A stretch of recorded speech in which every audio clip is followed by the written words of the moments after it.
Hello everyone, I'm Tara Jones from Peaceful Solutions. Welcome back to my channel, and today we're going to be discussing the advanced movement of the never-ending circle at the trot. Today, my sleepy partner here, this is Jiggy. She is my thoroughbred mare who never actually raced but did have some track training. So she's going to help me today with this exercise, and believe it or not, I plucked Jiggy out of the barn because she was the cleanest of all of my horses today, and she's really even not that clean. We actually had one of our first cool nights last night, so I think my days of bathing are over for right now as we stretch into fall and we stretch into colder weather. So I'm going to hop aboard Jiggy, and I'm going to do this next section of this exercise as a voiceover, because it's easier for me to actually just ride the exercise and talk you through it as I go. So I want to thank you all for watching my channel. I hope you're enjoying it, but today I'm going to use Jiggy primarily to go ahead and advance this exercise to the trot. I will leave the description of Valencia doing this exercise in the description box below. I will provide that link. So thank you everybody for watching. I'm going to hop aboard Jiggy and we're going to get started.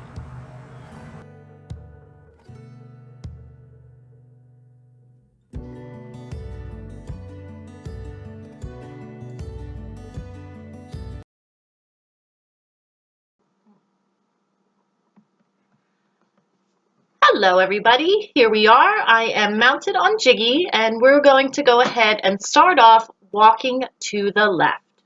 I always start by walking on the outside of the circle, and here you can see I'm just walking past the purple cone, then would go to the blue cone, the pink cone, and then the green cone in the back. Once I have a nice walk, then I'm going to go ahead and pick up the trot. And as you can see here, I'm going to go ahead and push Jiggy forward a little bit. I picked the posting trot because she is kind of a big horse. She's 17 hands, and the cones are probably set apart about 5 steps, so this is a pretty small circle. And as you'll see, I'm just going to go ahead and I'm going to come to the inside, step to the outside cone, which would be purple. Then I'm going to go ahead and step to the outside cone now, which would be green.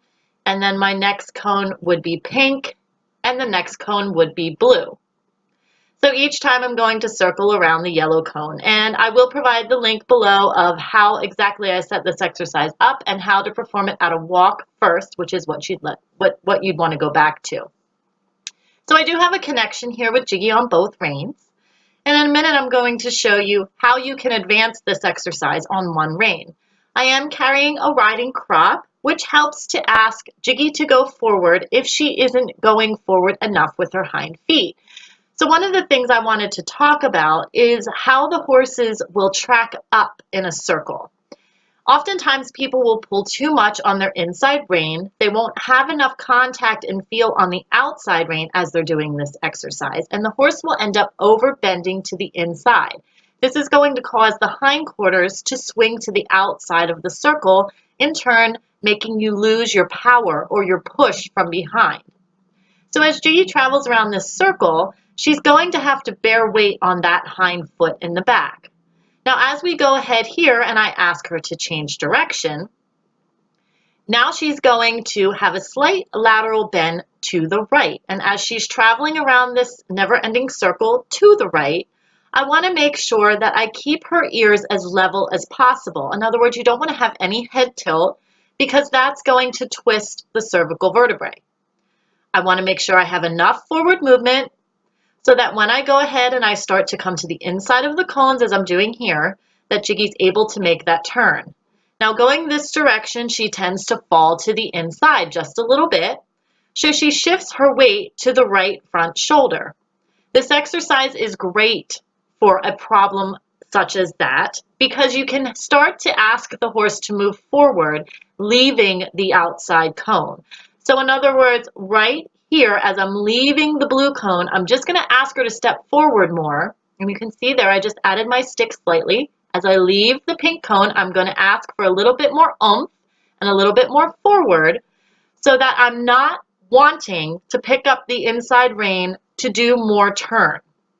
One of the most common mistakes is that people tend to pick up the inside rein too much and don't have enough forward movement. So I always relate this to if you're driving your car and you go ahead and try to steer the steering wheel and turn, but you don't have the accelerator or the gas pedal pushed down, you're not going to go anywhere. And the same holds true if you send the horse forward and if you would let go of the steering wheel. So basically you hit the gas pedal in your car and you just let go of the steering wheel. So both things have to go hand in hand. There has to be enough forward movement in order to send the horse up to your bit or your bridle. Now, I'm going to go ahead and show you how to advance this exercise. This is more difficult. I did go ahead and I dropped the right rein and I'm holding on to the left rein. Now, what I'm looking for is unilateral stepping with the left side of Jiggy's body. So I want to feel like she's coming up with the left hind foot to the left front, and the left front foot is just following the left nostril. I do not want to overbend. So what you might see me doing is right there, taking my hand forward in order to tell Jiggy to open her gullet or extend her neck or lengthen her neck. I want to make sure that she's not bending too much to the inside. So I want to make sure that I keep that line. And as you can see, I'm going again using my crop and asking her to step forward into my hand. Now this might be somewhat of a mess when you first start performing this part of the exercise with your horse. If your horse has a problem and starts going to the inside of the circle too much and is missing the cones or running into the cones, go ahead and take your right hand and just pick up the right rein when needed to ask the right front shoulder to step back out to the outside. But if my horse can keep this balance, this is a great way to teach your horse to really step up to contact. Right there, I just went ahead and I picked up the right rein to help her, to ask her to move her right shoulder to the outside, to help her rebalance her body. Now you can see I am keeping a feel and a contact with Jiggy. The rein is not loopy, but I'm also not pulling constantly. So one of the things that I always go ahead and I tell my students is if I were to come along and cut your rein with the scissors right dead center, you should not fall backwards from trying to use the horse for balance. The horse should not fall forwards from trying to use you for balance. So if we were to cut the rein, we'd basically both have even amounts of the rein in our hand or in our mouth, and that it would be nice and centered where she would not fall forward and I would not fall back. So here we're going to keep continuing to go around in the circle, and I've gone ahead and I've picked up the outside rein to help Jiggy establish her balance once again. And this exercise is phenomenal.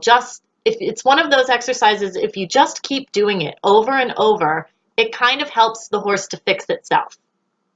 So I'm going to go ahead and I'm going to drop the left rein, and now I'm going to repeat this exercise just using the right rein. Now once again, I am going to repeat to everyone, you want to make sure you have this exercise really good at a walk and really good at a trot on both reins before you try to attempt doing this, because this is more difficult.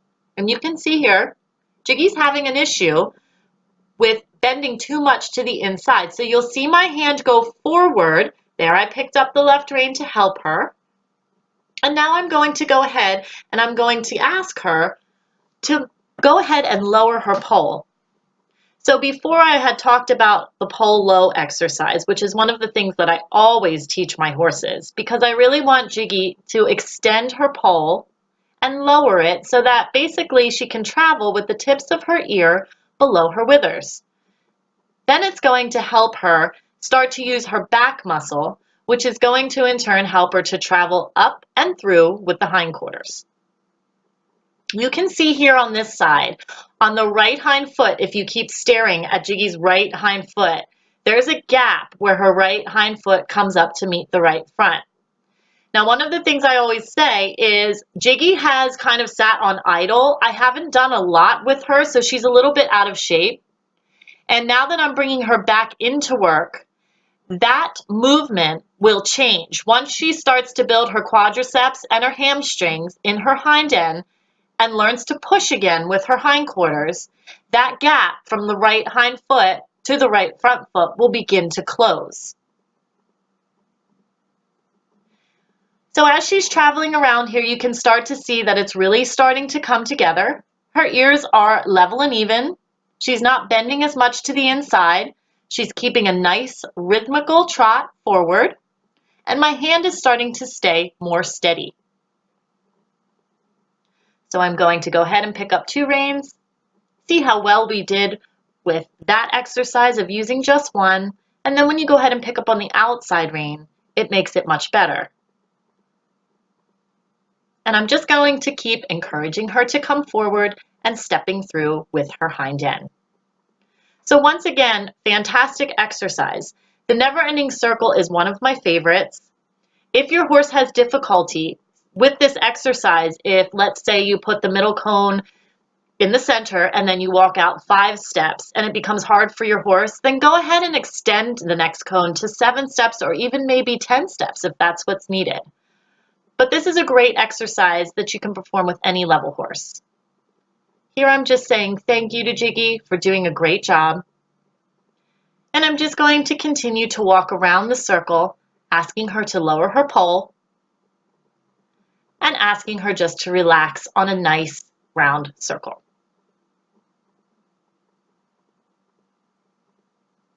And once again, when I ask her to lower her head, I'm going to pick up on that pressure until she begins to lower her pole. I do want the gullet open, and I do want her stretching forward, out, and down. Be sure to praise your horse often when doing this exercise because this can become kind of tough. They have to really use their hindquarters and really use their body in a different fashion than what they're used to. After a few days of repeating this exercise, they'll get really, really good at it, and it'll be a lot easier for the horse to just keep flowing fluidly through the exercise without a lot of reminders from you to go forward. And here I'm just going to reiterate lowering the pole by picking up on pressure as I step off Jiggy's back. I always repeat whatever I do on one side, and I go ahead and repeat it on the other side just to make sure my horse is symmetrical and even. Now, once again, you can go ahead and visit some of the other video tutorials I have done to help with any steps prior to this. It's a great riding exercise and one that I always practice with every horse. So once again, I thank you all for watching, and I'll see you on the next one.